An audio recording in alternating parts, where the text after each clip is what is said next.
Hello everyone! I hope you're having an amazing day today. Today we're taking a look at the last short story, well it's actually a novella, in Return to Lankhmar, the third and three of four collections that collect all of the Gray Mouser and Fafhrd stories in the world of Nevon. For you folks, I'll link you to it in the comments below by Fritz Leiber. He started publishing this series in 1939's two-sided adventure, which is also his first short story he ever published too. And then he died in 1992 and he published a lot of novels, novellas, and short stories that this collection will take a look at. So he's a big name.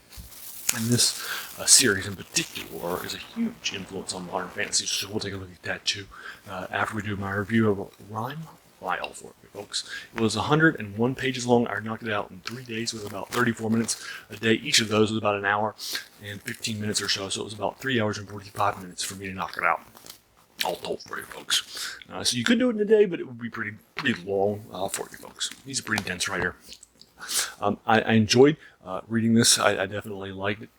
It's a sequel to the previous short story, The Frost Monstream, which I also just did and reviewed for you folks. So you got it last week because I do these once a week for these collections that I go back and do a deep dive into for you folks, which set it up. So basically, what's happening is at the beginning of the Frost Monstream, we find out that our two characters that are thieves in Lankhmar at their regular tavern are approached by two representatives of the Isle of the Rime Isle, and they are recruited and paid to bring 2 dozen men, 1 dozen men each, to the area and 2 ships to the area to protect against the future invasion that's about to happen from the Mingles, which are clearly a one version of the Mongols, which are seafaring creatures that do a lot of like raiding and so forth. So they did the dangers of the Frost Monstream. Now we're opening up at the Rime Isle, and all of a sudden it seems like they don't really understand that there's invasions about to happen. There are, the sea mingles that sail and arrive here are on the island of the Rime Isle. They buy their fish, they negotiate, they buy things, they stay the nights there, and so forth. And so their arguments that they're there to set up shop are not agreed to. So what that winds up happening then is that this switches from this epic story that was being told in the Frost Monstream about getting to the Rime Island in time to stop the invasion, and heading forces on their way, and now they are arriving, and it turns more into a political thriller, and so forth. And now they have to get the island behind them, and there will be some setbacks along the way. So it's a little bit of a genre shift, although it's still in the sword and sorcery genre, which was actually named by Fritz Leiber too, by the way. So it still has swords and sorcery. And monsters and so forth, but it's still in that genre, if you will. But it switches its subgenre from the epic adventure of the Frost Monstream to a political thriller, which will end up with a big giant ending of an epic level. So it definitely has a good.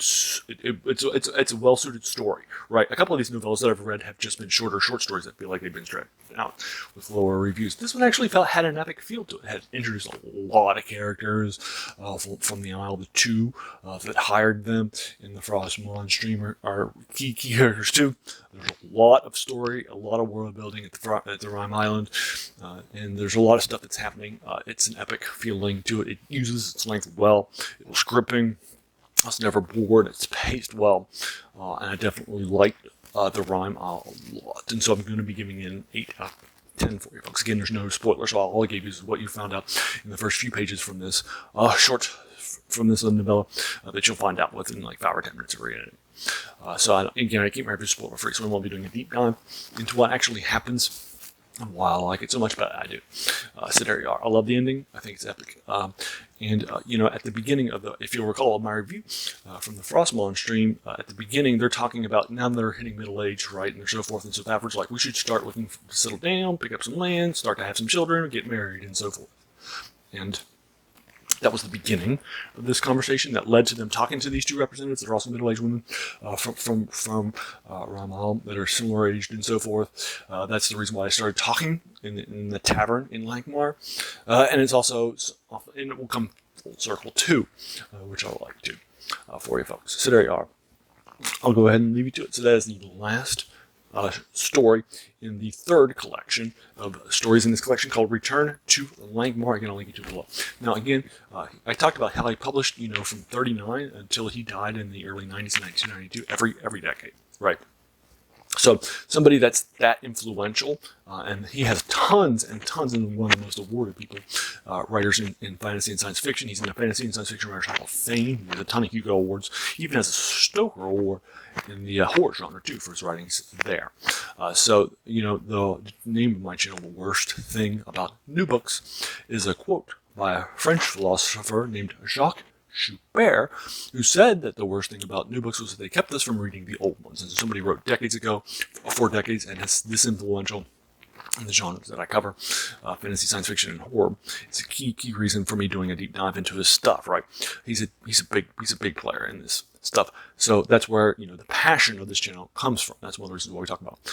I also talk about how influential this stuff is for modern fantasy. So let's take a look at that. First of all, if you're reading a modern fantasy novel or a short story or playing a video game or a tabletop RPG in the fantasy genre, right, you're going to have thieves. And the thieves and what they do were created by Fritz Leiber. In fact, in an Appendix N of a 1979 first edition for Dungeons & Dragons role-playing game, the co-creator, Gary Gygax, listed his writer in this series in particular as key influences of where he got the ideas from.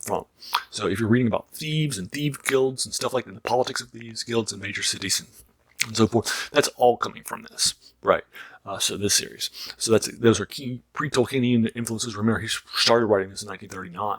Also, he was an acolyte of H.P. Lovecraft, and they wrote back and forth before Lovecraft died in 1937, a couple of years before his first short story was published. So he's one of the Lovecraft circle of writers that wrote to each other, and he had so he would submit some short stories and he'd get edits by Lovecraft and then get sent back and so forth. And he was actually in the Lovecraft circle of writers. And he's actually written short stories in the Lovecraft's Cthulhu mythos, which is a shared world in the horror genre that I do a lot of deep dives into. And we've actually reviewed one short story in October that I dedicate to the Cthulhu mythos each year. So that's pretty cool too. So those are also some key reasons why we're doing a deep dive into them for you folks. So there you are. I'll go ahead and leave you to it. Have you read The Rime Isle by Fritz Leiber, the 101-page novella? If so, what do you think about it? Let's talk about it in the comments below. Did you agree or disagree with my 8 out of 10? And let's talk about that too. If you enjoyed this, why not hit that subscribe button, because there'll be a lot more of these to follow. And then finally, I just want to thank you so much for taking some time out of your day and investing it in watching my video, because we all have so many things that are happening in our lives, right? And we're pulled in so many different directions. So the fact that you spent this time with me is incredibly humbling, and I appreciate it. So thanks again, and have an amazing day.